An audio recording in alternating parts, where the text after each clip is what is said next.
தந்தை, மகன், தூய ஆவியின் பெயராலே ஆமென்.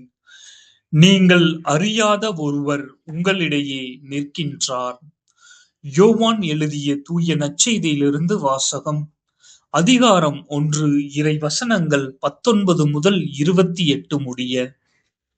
அக்காலத்தில் எருசலேமிலுள்ள யூதர்கள் குருக்களையும் லேவியர்களையும் யோவானிடம் அனுப்பி, நீர் யார் என்று கேட்டபொழுது, அவர், நான் மெசியா அல்ல என்று அறிவித்தார். இதை அவர் வெளிப்படையாக கூறி மறுக்காமல் ஒப்புக்கொண்டார். அப்பொழுது, அப்படியானால் நீர் யார்?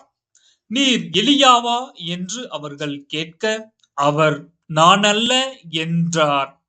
நீர்தாம் வரவேண்டிய இறைவாக்கினரா என்று கேட்டபொழுதும் அவர் இல்லை என்று மறுமொழி கூறினார்.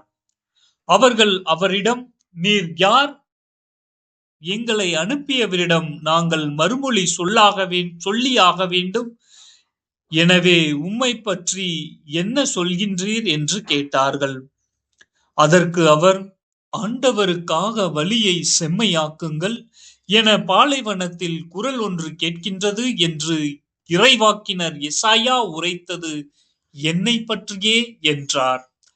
பரிசேயரால் அனுப்பப்பட்ட அவர்கள் அவரிடம், நீர் மெசியாவோ எலியாவோ வரவேண்டிய இறைவாக்கினரோ அல்லவென்றால் ஏன் திருமுழுக்கு கொடுக்கின்றீர் என்று கேட்டார்கள். யோவான் அவரிடம், நான் தண்ணீரால் திருமுழுக்கு கொடுக்கின்றேன். நீங்கள் அறியாத ஒருவர் உங்களிடையே நிற்கின்றார். அவர் எனக்கு பின் வருவார். அவருடைய மிதியடிவாரை அவிழ்க்க கூட எனக்கு தகுதியில்லை என்றார். இவை யாவும் யோர்தான் ஆற்றுக்கு அக்கறையுள்ள பெத்தனியாவில் நிகழ்ந்தன. அங்குதான் யோவான் திருமுழுக்கு கொடுத்து கொண்டிருந்தார். இது ஆண்டவரின் அருள்வாக்கு.